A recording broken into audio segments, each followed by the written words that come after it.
Amis téléspectateurs de la télévision Afrique Multimédia asalaamaaleykum ñu ngi leen di nuyu ku si nekk sa tur ak sa sant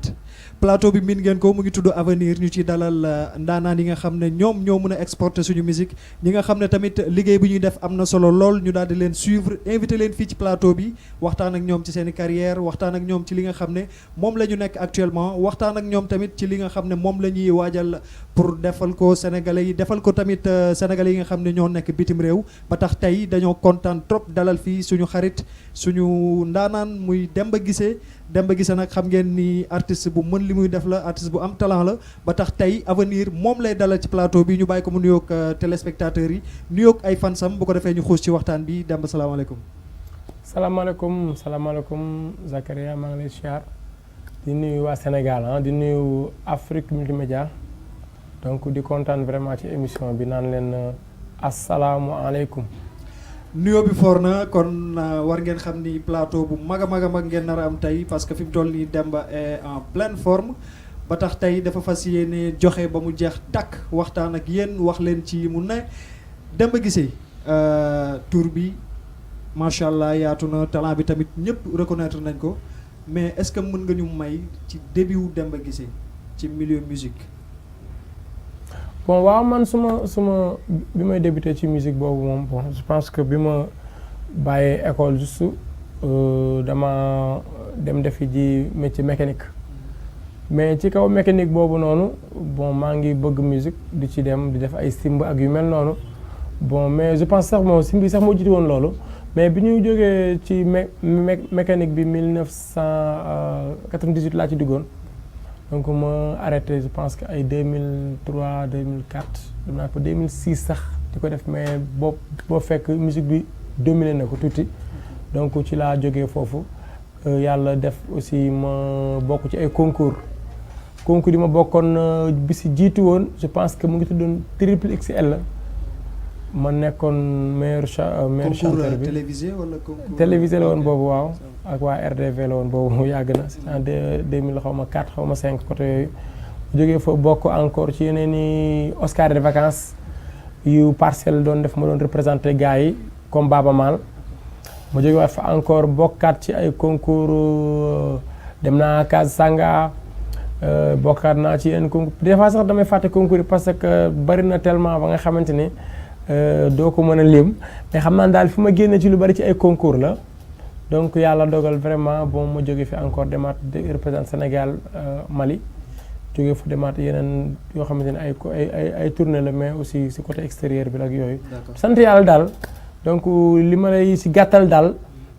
ci ay concours la débuté ci suma début quoi. ok dinañ ñëw ci Mali bu su kanamee mais dafa am fu ñu la gën a ràññee muy ci Oscar de vacances bi nga lim sànq parce que am na benn titre boo xam ne moom nga jagleel Oscar. je pense que titre boobu bokk na ci li gën a tax Demba gën a fës. waaw Oscar de vacances dama faa bokk mooy siyaarale suma père Aziz Samb di ko nuyu donc Oscar de vacances concours la woon parce que avant may participer di dugg ci concours Oscar de vacances dama njëkk a bokk ci groupe bi ndongo seen moo géré woon groupe bi mooy ki ma àndal nii. donc boobu je pense que ay 2000 fàttali naa 2000 xaw ma ñaata la woon parce que bon. 2000 nangam sangam. ok 2000 nangam sangam ok donc ma jógee fa di woy Baba Maal woy saa suñu soxlaa ay morceau rek man la ñuy woo donc ma ñëw nekk ci groupe bi encore di ko woyandoo ak ñoom ma jógee fa affaire ba jeex nag ma nekk aussi koo xamante ne dama ñëw juste nag pour ñëw sama bopp man kese. donc individuellement laa ñëwee woon. yàlla dogal ma tasantu fa ak ay ndaanaan ak waykat aussi bon ma yàlla dogal ma ñëw nekkaat encore meilleur chanteur gagné ko di trophée bi donc comme ni ma ko xalaatee woon rek yàlla dogalee ko noonu. ok xam nañ ni que musique c'est pas du tout facile début tamit dafa metti say début pour nga am titre comme li gars yi di wax single pour mën a lancer wu carrément ci milieu showbiz bi mën nga ñu ci may tuuti rek ndax difficile woon na wala itam ñëw nga am ay partenaires yoo xam ne ñoo ci teel a jàpp. bon man nag yàlla dafa ma dimbali sànq maa ngi waxtaan fii naan leen xale laa nag du ma mag noonu mais nag dama yàgg ci showbiz bi je pense que def naa ay at nag du ma lim waaye li ñuy wax ni yàgg boo gis rek xam-xam la quoi lépp loo yàgg rek bu yàggee nga am ci xam-xam nga am ci tuuti donc bi may débuté di def ay single boobu fekk na feeñ naa télé ba pare bokkuma woon ci artistes yooyu di wax ne salaamaaleykum grand waaw man lii laa tudd quoi dama bëgg vraiment nga jàmm déedéet man bi may def single boo fekk am naa tuuti image d'abord ci télé. mais lan moo la mayoon facilité boobu parce que xam nañ ni que médias yi am na yenn jamono jot ci ñoom c'était très difficile lan moo la mayoon nga am facilité boobu. waaw xam nga sànq wax naa la ko samay émission télé dafa jiitu sumay clip. émission télé dafa jiitu sumay single yi ma génnee même audio. parce que émission yi ma njëkk a def RTS laa ko njëkk a defee ku ne xam ne RTS moo fi nekkoon benn télé. man bi may dem ci émission boobu télé bareegul. moo tax ma ne lan moo la mayoon facilité boobu parce que jamono. waaw concours yi la. concours yi la parce que boo jógee ci ay concours ay nga bàyyi école 98 xam nga ay 2000 2001 ak yooyu ngay nekk di participer ci ay concours di bëgg def ay émission ak ay mag parce que émission bu njëkk a def parce que ak nee ko mele woon RTS. boobu yàgg na mu doon am par midi donc am na peut-être ñu bari ñoo xamante ni duñ ko fàttaliku. donc loolu yàgg na waxuma ne ko mais bi muy mujj nekkaat ci RTS bi noonu de bi muy njëkk def émission mi par midi. Fataal suñu émission bi tuddoon donc boobu laa njëkkoon def foofu donc mu yeneen télé di ubbi waat bi RDV di soog a ubbi. la RDV di def triple XL ma def fa loolu boobu télé yi ngay gis nii yëpp daal boobu ñëwagul woon. parce que boobu même bari na daal ay télé yu bare parce que yu bare tey jii am na artistes yoo xamante ne bi ñuy ñëw fii la ñu fekk télé yi. waaw dañu ñëw fekk affaire yi ok man bi may fàttaliku RTS rek laa fàttaliku woon 2STV bu muy fekk muy ubbi sama kanam yeneen ak yeneen ubbi sama kanam yii fi nekk yii soog a ñëw nii peut-être ay TFM ak yu mel xam nga xëy na sax léegi la xam mais boobu jamono. benn télé moo nekkoon fii muy RTS 1 boobu télé nag moo jur télé yëpp ay Afrique Média yëpp ay doomu RTS lañu ndax RTS moo fi nekk donc tey télé yëpp tey télé kii état bi donc moo jiitu donc ñëw télé yëpp nekk si ginnaawam aussi di ko dawal aussi nag nu mu rafetee parce que ku ne rek yaa ngi ci def ca kemtalaay kartan may siyaar télé yëpp ndax télé yëpp samay télé lañu fu ma dem aw ma sens interdit. si loolu li koy maye mooy oyof yaatu tamit. mën tamit li ngay def parce que télé itam duñu jël n'importe qui ah bu ñu la suivre rek xamal ni que carrément yow macha allah talent baa ngi fi quoi léegi après concours Sénégal yi. Mali. comment c'est évolué pour nga dem Mali nan la ñëwee. waaw Mali benn concours la bu jiitu fii. concours la boo xamante ni Sénégal la woon d'abord. ñu ngi doon ko def ak ay artistes encore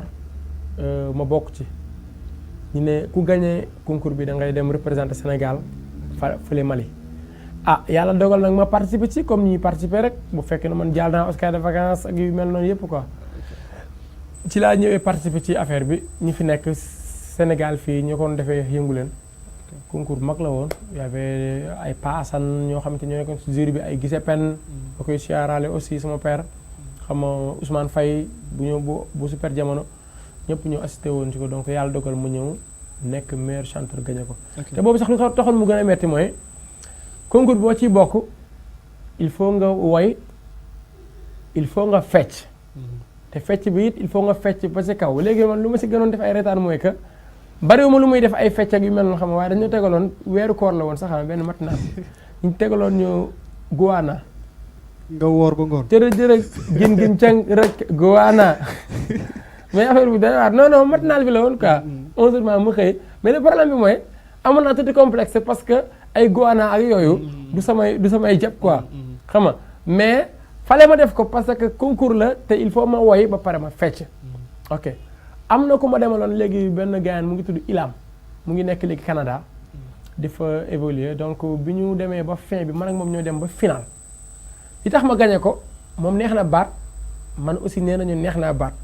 waaye fu ma ko gagné encore mooy si ñaar dama woy ba pare encore boole ko fecc moom feccam dafa xawoon am tuuti complexe xam nga man damaa dem ci fecc bi à 100% dem ci woy à 100% xam nga ñu tegal ñu Salam Diallo te ku ne xam ne Salam ay woyam ay woyam il faut ngay bouger amul repos de donc ci laa ñuy xam nga gir gi jag guwaan mais c'est bizarre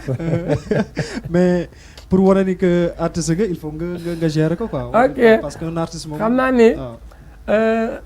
fecc ko ma fecc musuma ko fecc sama àdduna te xam naa ne du ma ko fecc ci sama àdduna te xam naa ne tëb naa fa tëb yoo xam musuma su ma ko tegalee tey xam naa ne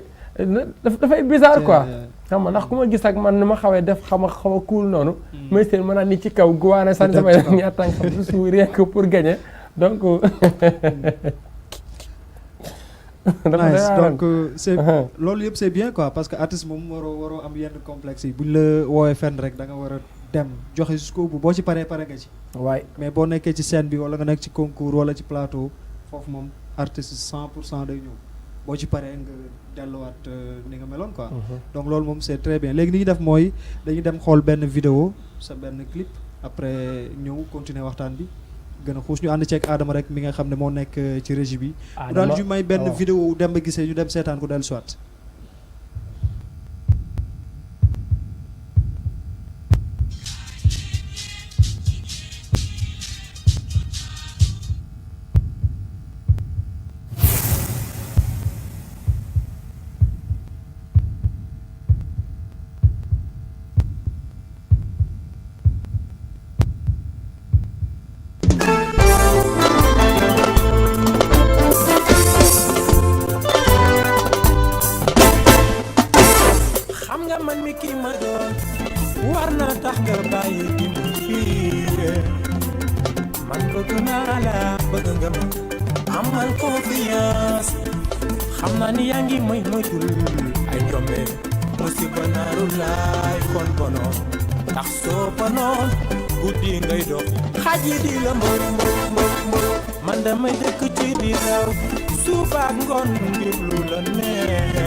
leer na dalay gaañ xam nga ni bu ma la ne woon amoore xooluma keneen doo ko mën a gëm et pourtant sax xool bi yaa ci nekk saa su ma woowee téléphone ngay déglu di lire ay message di ëpp la matal li nga doon bul manqué boole ci diñ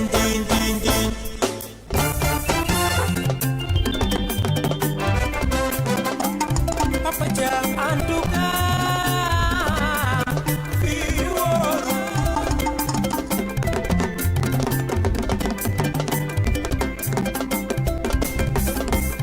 en tout cas Mohamed Diallo fii wóoru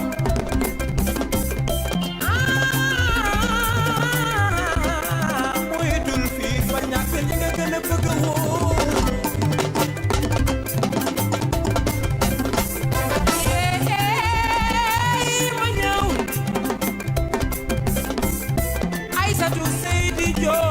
Madame Diop bëgg naa la chéri président njaboot gaa ngi ca ginnaaw yaayi taaw yaayu Amina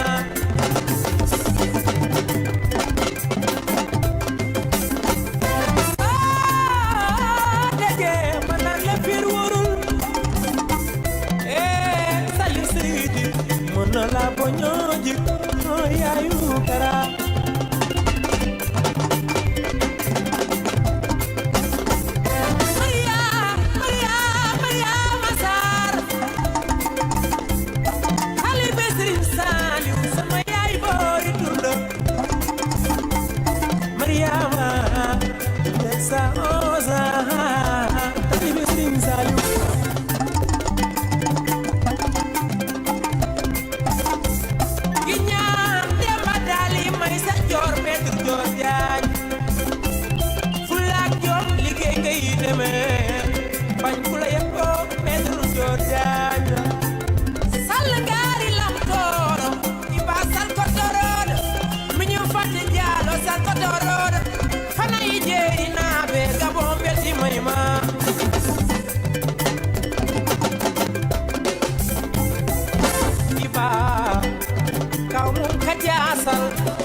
Africa min minoto Mariem kan torodo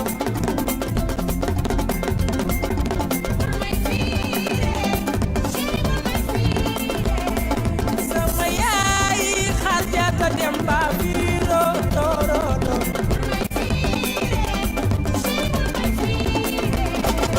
madam dem Jeyna Baba Biro Mustafa Ñang teranga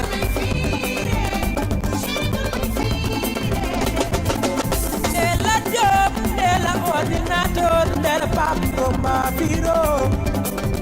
Jibi Jaawo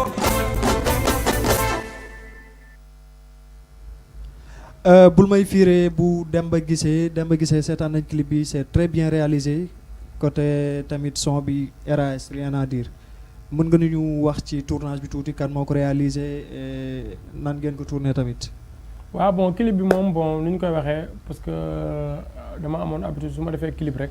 morceau rek mu ñëw wuyu clip bi.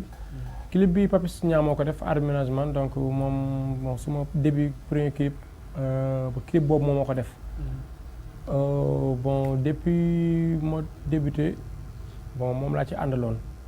mais après loolu xam nga des fois ngay am xalaatu def yeneen image encore ak yooyu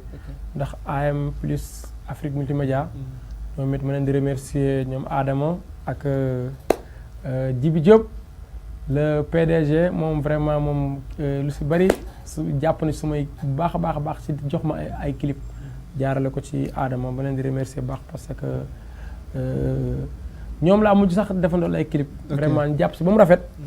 Adama moom rek ba mu rafet donc mu leen di si siyaar noonu la Afrique Multimédia gis nga c'est une équipe dynamique quoi ay xale yu ndaw fi nekk mën li ñuy def man kay ma duggee fii kay saa après dama ne non ndekete yéex naa fee ñëw parce que lépp rafet na vraiment ma leen koy siyaare bu baax a baax donc nga ne Papis Niang moo réalisé clip bi quoi c'était pas un peu difficile parce que xam na ni clip ça demande beaucoup de moyens waaw ça demande beaucoup de moyens xam nga lu ñu koy waxee rek clip dafa am solo ci ay woy ndax tey lu woy bi neex bu clip bi baaxulee boo matul du jàll donc moo tax des fois foog ñuy bàyyi xel suñu image yi ok waaw suñu koy defal ñu nekk ay nit ñoo xamante ni xam image la surtout bu am qualité ñu bokk ci ñi nga xamante ni dañu cité ñi ñuy ñoo dàqale clip wala ñoom ñoo gën a riche le clip c'est important donc moo waral daal su ma def clip il faut ma xool fi nga xamante ni daal vraiment dinaa fa mën a am image bu ñëpp apprécier ma soog ko def ok mais mooy difficile lu woon côté financière torop moom clip bu baax boo ko bëggee da ngay génne xaalis surtout clip bu am qualité moom pour nga tourner ko loolu moom il faut ñu xam ko quoi parce que d'habitude sax dañuy faral di wax ne ngay faral di wax loo fay ci clip rek moom ngay am waaw nombre sa xaalis nu mu toll rek clip image boobu ngay am parce que clip day jaay clip day jaay dafa am solo te léegi dañuy gis ku jóg rek jël sa benn caméra bu ndaw rek filmer sa bopp naan da ngay dem di yóbbu alors que c'est pas comme ça. ñu bari yooyu la ñuy def dañuy jël seen caméra ay photo Makka xam nga photo noonu la mais Demba moom du jël photo Makka moom Demba Afrique Multimédia moo koy tourneel clip yu leer waaw yu am qualité. yaa ngi photo Makka. yii yaa ngi wax lu yàgg léegi à part ça côté fii ci réew mi Dakar kese ngay def ay spectacle wala yaa ngi bouger di dem ci région yi parce que tamit dañ koy soxla. parce que affaire Dakar kese lay am. non man nag damay génn lu bari parce que bon gëj naa génn bu sori mais fii ci Dakar maa ngi fiy tëgg lu bari bu may génn damay dem ci région bi damay dem ci sous région bi bon génn aussi des fois dem côté extérieur def ay bagages. ñëwaat mais doo yàgg parce que bon. une tournée européenne mës na nekk. tournée européenne mës nga ko def. oui mës na nekk Italie Espagne ak France lañu mujjee. ok ak label wala ak yow. ak sa staff yéen a dem organiser ak Demba Guissé kese. ok dañ maa soxla woon. waa Italie Rome. ñu amoon ko benn affaire bu ñu doon def. ñu sóoraale ni kat kii moom la ñu soxla ci li ñu soxla. ma dem fa ma fa demee tamit ma yóbbu sama culture comme niñ ma ci choisir ba ma dem. te moom boobu je pense maa ngi koy fàttaliku maa ngi nekkandoon ak waa daara ji. man maa ngi jiitu nag ñoom lendemain bi lañ ñëw. ma tëgg bi ñëpp ma pare après ñoom lañ tëgg. ñu pare jóge fa dem Italie Espagne. lépp ci benn tournée bi la. waaye benn tournée bi la waaw donc après ñu retourné waat mais ba tey it ñu ngi ci yoonu préparer yeneen bagage boor boobu ñaan yàlla mu gën ko sottil affaire yi dox te itam loolu lañ ci soxla boo gisee ñu ne avenir dañu soxla suñuy artistes di dem di exporter suñu culture di ko yóbbu parce que tamit artiste bokk na ci ñi nga xam ne mën nañ jaay turu réew comme bu ñu naan tourisme bu ñu naan dara artiste moom bu defee dara rek du traîner taf nit ñi dañ ci bàyyi xel dañ koy apprécier pourquoi pas yeneen musique yi ay musique Congo Nigéria foo dem ci monde bi ñu ngi koy use di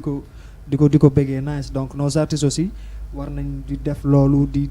def ay musique yoo xam ne gars yi dinañ ko mën a consommer même boo déggul làkk bi ñuy wax boo dégloo son bi rek yow da ngay apprécier ci saa si te loolu lañ ci soxla moo tax ñu teg émission bii di avenir ne képp ko nga xam ne tamit ràññee nañ ko muy def lu ni mel dañ lay woo fii nii gën a ànd ak yow ci li ngay def gën la accompagner ba parce que réussite artiste su Sénégal mooy réussite Afrique Multimédia réussite Sénégal tamit mooy réussite Afrique Multimédia réussite Demba Guissé ba tey itam mooy réussite Afrique Multimédia ba tax ñu nit ñu nekk ci tànk yooyu moo tax ñu visé la ci te loolu tamit dañ la ci encouragé bu baax a baax parce que le fait que ngay dem di yóbbu suñu culture donc c'est quelque chose quoi léegi yow lan mooy say projet actuellement jamono ji bon projet juste que xam nga man chaque jour musuma toog rawatina jamono ji comme dama jot a def suma anniversaire Sorano def ko 2 at daaw ak ren yàlla def si jàmm nit ñi wuy si ma bi ma ko paree nii rek def ko rek dama ne juste que album bi egseegul avant album bi damay def d'abord raxas bi du ma ko tuddee sax raxas parce que deuxième partie bi la raxas bi egseegul deuxième partie bi laay defaat peut-être le 4 incha allah donc ma ci woowaat aussi Afrique Multimédia ji ñëw jàpp ci ni ñu si daan jàppee parce que daaw ren du moins ak daaw aussi daaw mën naa ne sax parce que mënumaa tëb foofu parce que daaw aadama la àndal artistes yëpp moo leen jël Titi Pape Diouf extra ñëpp moo leen jël vraiment def montage bi dox bande annonce bi xam nga Jibi Diop ne ma non yow suma frère nga loo fi soxla rek daf fekk yëguma ko donc ma ko ciy remercier baax a baax a baax ren encore mu yebal ñu mu amet ñu def équipe gars yi ñëw vraiment jël ko image yi vraiment def ci affaire doy waar leen ci remercier encore ci lu mel noonu donc fi ma toll mooy que su ma defee raxas bi su ma paree damay def suma album loolu bokk na ci may projet foofu bëggoon naa fa ñëw parce que le fait que nga def ñaari anniversaire di toj boîte yi di feesal ay Sorano te amagoo album yow yaa da nga gis ni que loolu mooy côté bi gën a gaaw non xam nga ni ñu koy waxee chaque jour bi des fois ñi invité moo xam ko ne ma mayew la ban fit nga am ba ngay organiser ay Sorano parce que ambition la man dama ko am man musuma ragal ci lu mel noonu man chaque jour yàlla dafay dogal su ma jëlee ni lii moom dama koy def ak lu mën a am dama koy def donc gëm-gëm quoi dafa baax ci ok donc gëm-gëm moom boo ko amee rek après bon parce que yàlla moo yor ñëpp fii koo yaakaar yàlla yaakaar te boo àndee ak yàlla doo ragal dara man sama lépp dama ko si jiital dama ne man samay mbir comme yàlla mooy maye rek fu nit egg ci li muy def ci liggéeyam bu ma ko defee danaa fa egg loolu moo waral comme am fit la ak yaakaar ko yàlla rek moo waral que moo engagé wu def ko daaw mu fees ren it ma ñëw def ko mu fees sant ci yàlla baax a baax a baax nag alhamdulilah léegi ni ñu def mooy dañuy dem xool beneen vidéo Demba Guissé le temps ñu soufflé tuuti dellu siwaat affaire yi gën a tàng dinañ ñëw ci suñu xarit gi nekk ci ginnaaw xam nga ni guitare moom fu ko Demba yoree rek ambiance dina fa am ba tax dañuy ànd ak Adama rek dem seetaan beneen vidéo dellu siwaat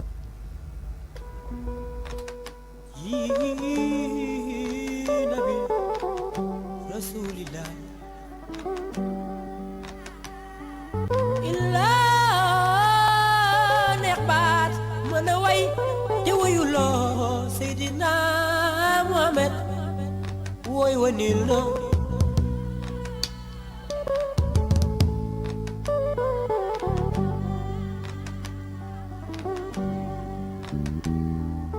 nila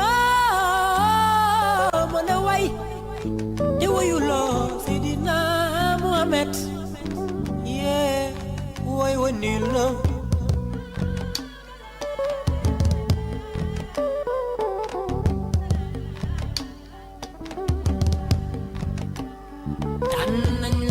ki gën tànn nañ la nga doon ki raw yow yaay nabi baayu Fatima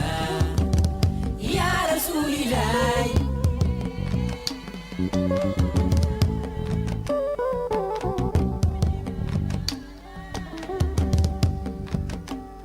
tànn nañ la nga doon ki gën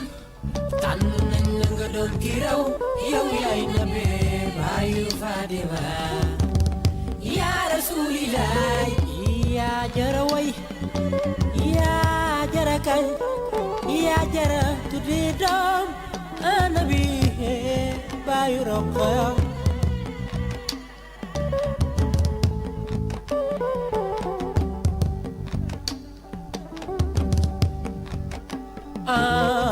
yaa gën ñi yaa gën ñe yaa gën ñëwoon te yaa gën ñi bëgg ñu Nabi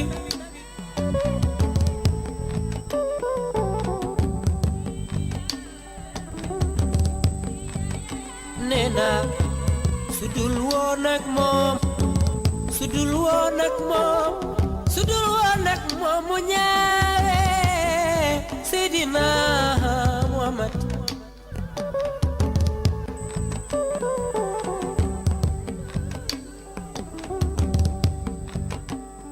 tànn nañ la nga doon ki gën tànn nañ la nga doon ki raw yow yaay nabi baayu Fatima ya Rasulillah ñool Makka neexa way Seydina Muhammad baayu Umu Kalsoom ooy nabi ki gën tànn nañ la nga doon ki raw yow yaay nabi baayu Fatima ya Rasulillah ya rahmatan ya lamina Seydina Muhammad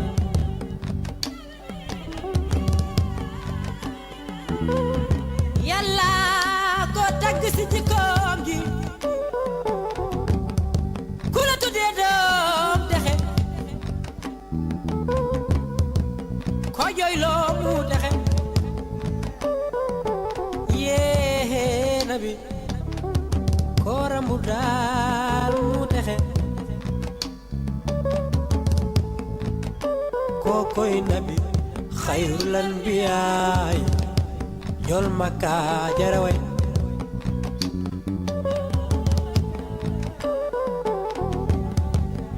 alimatu saadiya nampal nabi Xurayshi leen moo ban Xaasim yaay seen kër Moodu Abdalaay l'islam bakku na nabi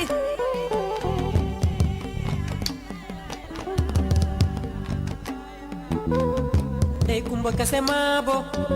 yaayu Xadija Umar Sall yaayu Kura yaa bëgg nabi mu jeex Fatmata Sall ñi woo ani di nabi kuy ñi woo yee Jibi Joob góoru Alimatu Saadiya ay dara Rasulullah mooy sa maam ay dara Karara yee Xadi Sall Njaay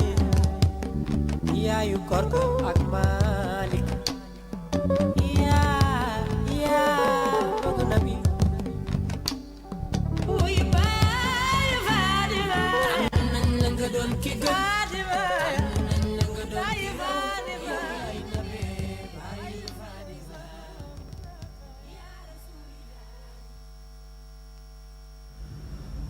waaw mu nekkoon clip bu Demba Guissé Naby Demba seetaan nañ clip bi comme ni nga ko waxee woon rek Afrique Multimédia ñoo ko réalisé donc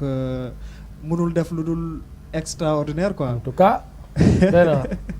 waaw ñu gis clip bi yaa ngi ko woy Naby suñu yonante bi gën di mbindeef te yaakaar naa ko woy ba jeexal te woyoo ko day mel ni sa woy wi niil na comme ni nga ko waxee ci début bi. bon boobu wax moom mag ñi wax nañ ko. Seydina Muhammad sallallahu alayhi wa sallam man pareeguma ci woy ko maanaam noppeeguma chaque bu ma ko mënee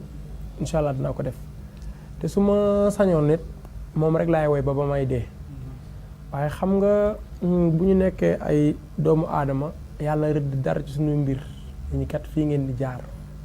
mënoo koo fente moom bu ñu ko woyee war nañ koo woy man dama ko sopp ba su ma mënoon a changer suma tur bi sax ñi dàkkantal ma ci loolu Seydina Mohamed daf may gën a neex lool parce que sopp naa ko bët moom laa tuddee sama taaw te pareegu ma ci it su ma amee jigéen dinaa ko tuddee Mohamed su ma nee Mohamed ndax Yaasin mooy Mohamed dañ koy wax donc ku ne xam na ni yonent bi mooy sunu wasila képp kuy jullit ndax yàlla moo ko tànnal boppam wax naa ko ci woy wi donc may wax ni que daal moom su ma dee wax ci moom tey bu yàggee émission bi dañ koy transformer def ko émission diine xam naa ni bu ñuy wax ci moom tey duñu fi la ñuy fanaan donc yàlla nañu yàlla xiir ci boppam ñu gën a sopp Seydina Muhammad sallallahu alayhi wa sallam laa xam naa ko say texte yaa koy bindal sa bopp wala staff bi ngay àndal ñoom ñoo lay tracel ne la kat ñun fii lañ bëgg nga woyee lii lañ bëgg nga def lii lañ bëgg nga def wala Demba Guissé mooy toog inspiré wul boppam bon côté texte moom bon bariwul lu ma ci discuter ak ñeneen quoi mais nag damay kuy laa quoi kuy laajte laa quoi ok kuy informé wu ci nit ñi laa quoi parce que nit ki doo jël sa xel kese mu doy la samay morceau nag maa koy bindal sama bopp waaye nag bind bi ma bind bu ne morceau boo gis am na xelu kenn mu ngi ci moo xam studio la moo xam avant may dem la moo xam mag la bu ma laaj d'abord balaa moo génn yaa ngi may dégg parce que conseil dafa baax surtout ma ci artiste dama koy bàyyi xel chaque jour quoi tey jii su ma doon dugal studio morceau mbaa may def dara tey boo toogee sax ma wóor ni que yaa ngi bàyyi xel ci li may def naan li mais soo ay lii na nga ko gisee est-ce que kii boobu loo ma ci jox bu dee ni que loolu moo nice day daat jar ma teggi sama bos jël ba nga choisir loolu moom c'est très bien parce que conseil dafa baax surtout ci milieu showbiz parce que koo xam ni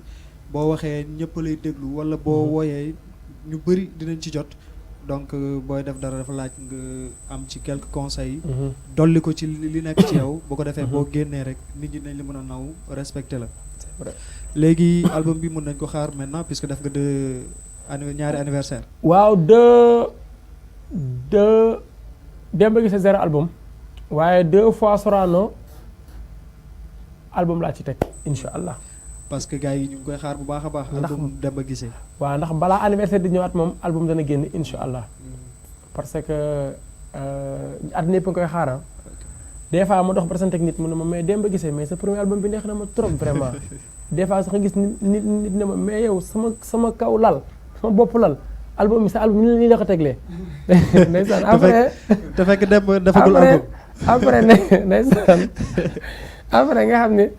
dafa xër rek ci yow ndeysaan doo ko jàppee sax ne waa cofeel gu ëpp la nga cofeel bu ëpp day survolté day yéeg waaw mais après dama ne ko album daa ma ne ko yii mais xam naa kon jënd nga 3e album bi de mu ne ma jënd naa lépp ma ne ko waaw kon loolu rafet na non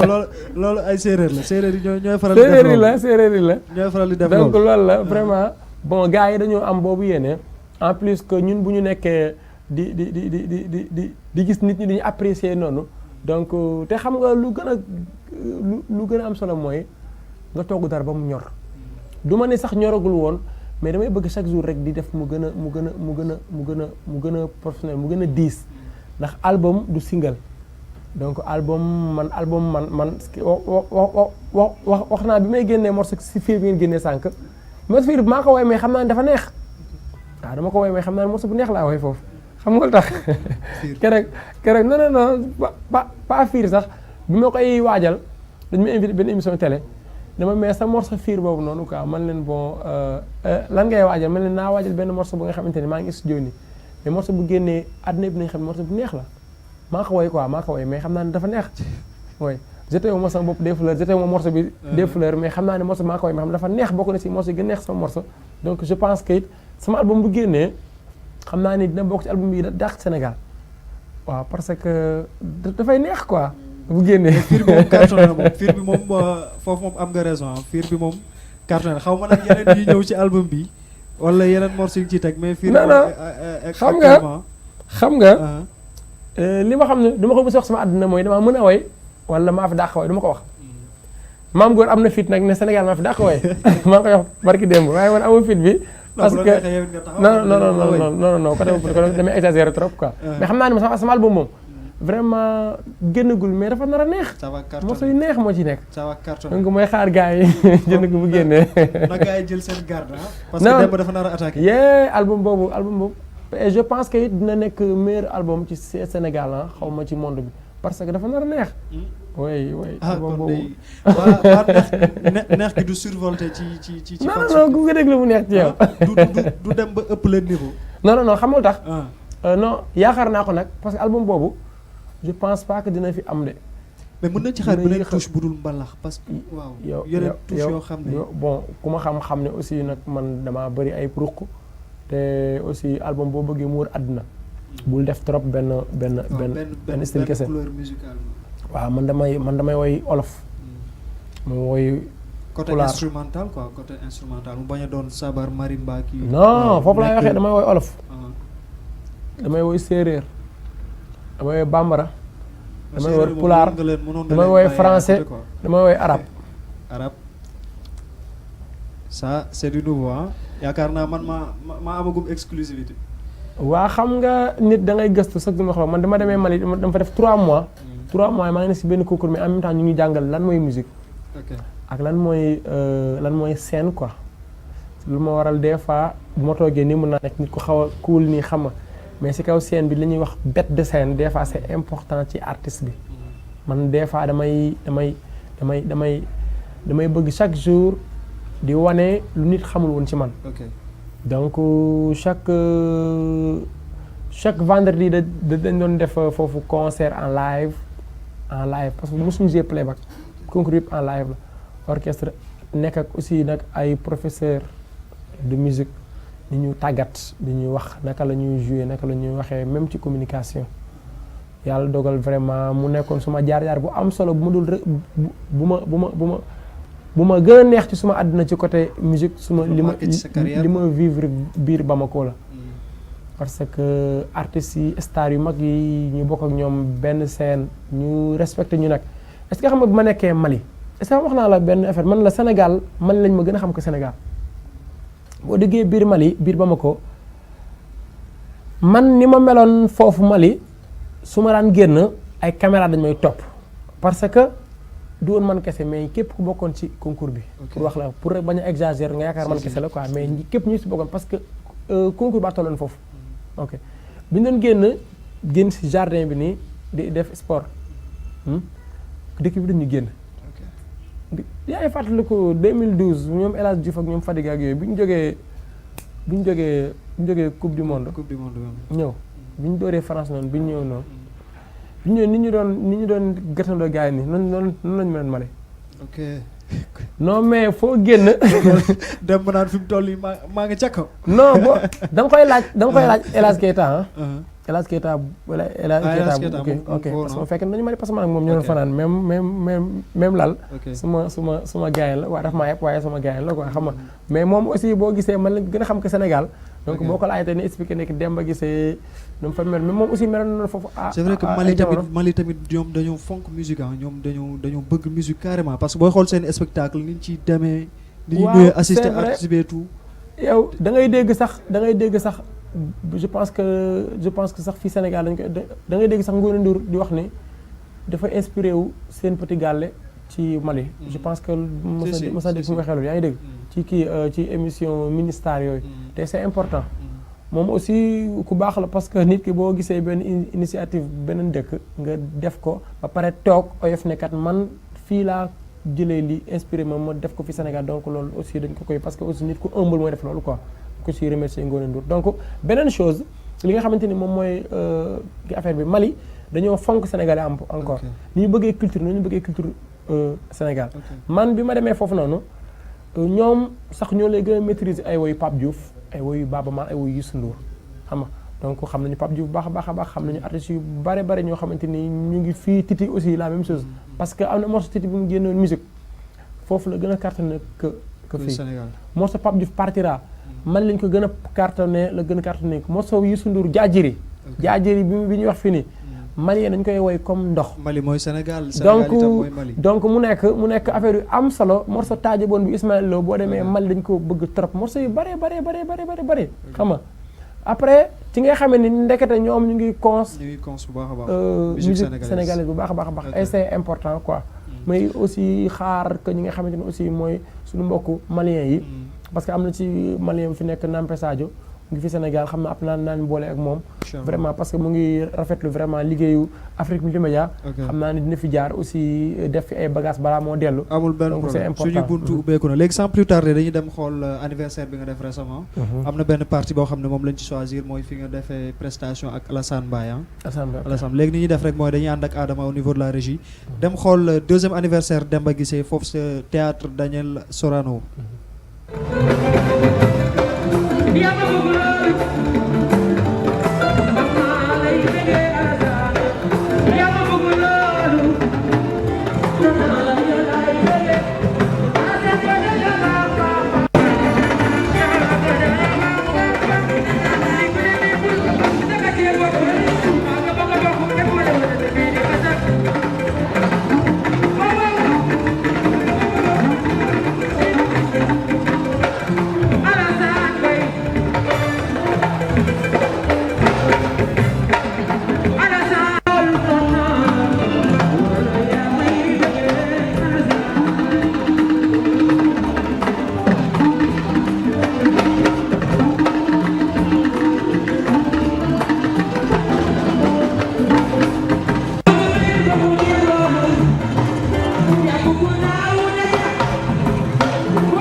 lii yëpp dem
no commentant deuxième anniversaire Demba Guissé vraiment ñu lay féliciter bu baax a baax parce que lii tamit yomb la artiste organisé lu salle bu toll ni Sorano mu fees ndaanaani wuyu si la nit ñi wuyu si la vraiment loolu dañ la ciy féliciter bu baax a baax léegi fii vidéo bi di terminé na ñu ngi ciy gis entrée wu Baba Baydy Mal ku ne xam na ni Demba Guissé ak Baba Mal lu yàgg la ñu bëggoon nga expliquer ñu carrément sa vraie relation ak El Hadj Baba Mal.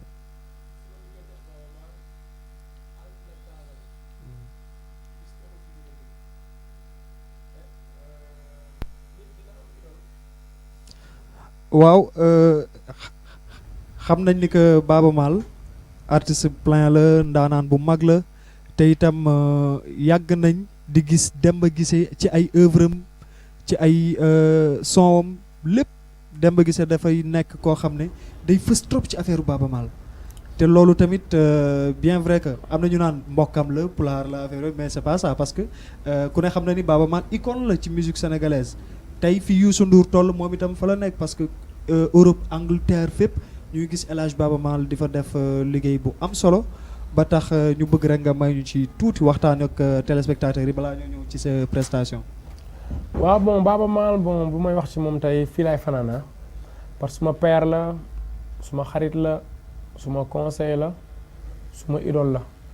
mënuma def lu mu yëgul te lépp lu mu def ci programme musique boole ma ci maa ngi ci biir et mu nekk ku ma respecté lool sax ndaxte aussi nag di koo xamante ni aussi ku yóbbu culture pulaar bi culture africaine bi partout ci àddina. Vraiment rien à dire Baaba Maal. waaw comme parce que moom boo gisee mën naa ne sax boo génnee fi Sénégal ci la ñu gën a xam Baaba Maal. et mu nekk koo xamante ne man xam naa ci dara parce que jot naa am dëkk yu ma génn mais boo demee ci boppam yow dañ lay respecté sax le fait que sax yow nga ne am ngeen benn relation wala xamante ngeen wala am ngeen wala nekk nga idolam ci dara donc di ko ñaanal yàlla aussi parce que moom suma xarit la bu weesoo musique dañuy waxtaan ci yeneen i domaine donc mu nekk koo xam ne aussi vraiment li ñuy wax ragal péete day xañ a wërsëg te it mën na laa xañ sa mbégte encore man ak moom ni ma ko waxee sànq altine ak talaata la lundi ak mardi la amul benn bis bu nekk ci diggante bi. loolu moom nit ñi je pense que remarqué nañ ko te seetlu nañ ko fi mu toll nii temps bi xaw nañoo xocc ñu bàyyi la nga remercier ñi ngay remercier ñu gàttal ko après daal di jël guitare bi clôturer ko. di remercier ñëpp Sénégal ñu seetaan àddina yëpp di remercier képp koo xamante ne aussi mu ngi liggéey fii ci Afrique Multimédia di ko jiital ci Jibi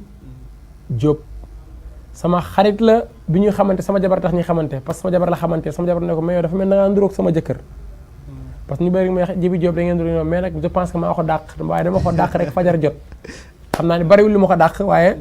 bon bu fekkee ne nangu ngeen rek yéen ñi fi ne da ngeen xam ne Jibi maa ko dàq vous êtes des frères yéen ñaar loolu yéen ñaar vous êtes des frères quoi ku baax vraiment ku baax aussi ku mën a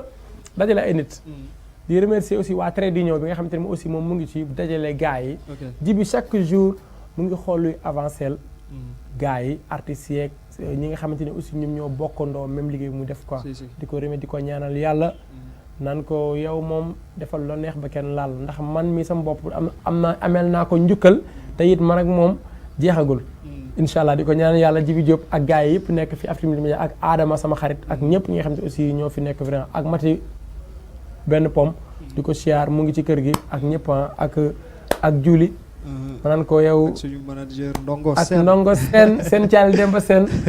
moom vraiment ku baax la moom dama accompagner depuis boobu quoi sama rakk la sama xarit la. di ko wax di courage di remercier téléspectateurs yi ñu doon seetaan te naan leen avenir nii lay demee saa su ne remercier suñu caméraman Mamour Moustapha Ibou ak Julie côté maquillage régie bu nekkoon Adama Ba li ñuy def rek mooy jox leen rendez-vous beneen numéro ñu clôturer ko avec acoustique bi nga xam ne moom la Demba Guissé di def à la prochaine merci beaucoup.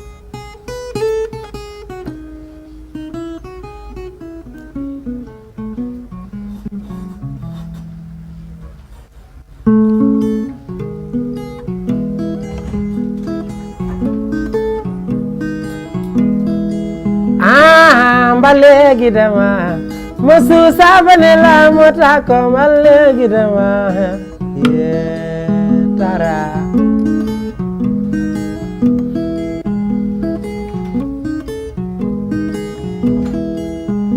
jam na wale Madina lay lay la la jam na wale Madina jam na wale Madina serna jam na wale Madina won ko wale Bandiagara Seku Mara Tuuti tara corona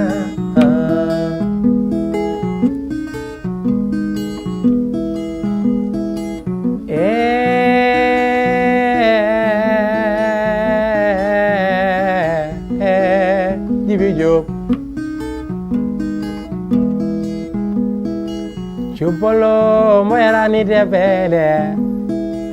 bachani balamaji ngari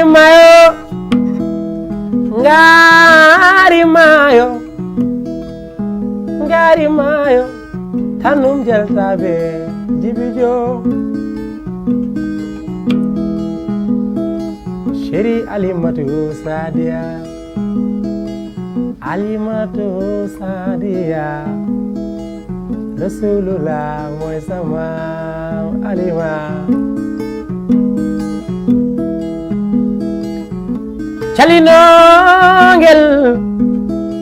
calinongel miñere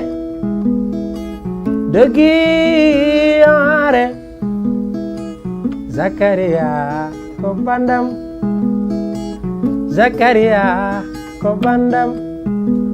ima yoma anda kongonda adama mbimi tara juli tara Jibi Diop tara Zakaria tara Seku Maru tara Sada molo jambaro Sada nyago doko orokuma tara Seku Mara tara Jibi Jobo Jibi Jo Seydi Diop Kocu Ballo tara Seku Maru tara Adama Juli Zakaria Berit Maya tara Seku Maru tara Dongo Seno Senjali Demba Seno Bayu Tafa Dongo Seno tara Mundo tara Seku Maru tara